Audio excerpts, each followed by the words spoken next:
দেখুন, দুটো পদ্ম ফুল ছিল, একটা ফুটেছে, একটা 2 দিন পরে ফুটবে। আপনারা সবাই একটা করে লাইক করবেন। এবছরে শেষ, আর একটা পদ্ম ফুল আছে, আর আজকেরটা ফুটেছে। আপনারা সবাই লাইক করবেন, কমেন্ট করবেন, শেয়ার করবেন।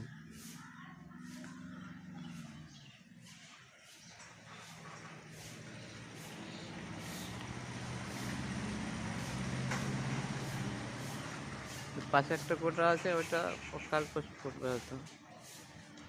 আর একটা আসলে এটা আজকে ফুটেছে। আপনারা সবাই লাইক করবেন, কমেন্ট করবেন, শেয়ার করবেন।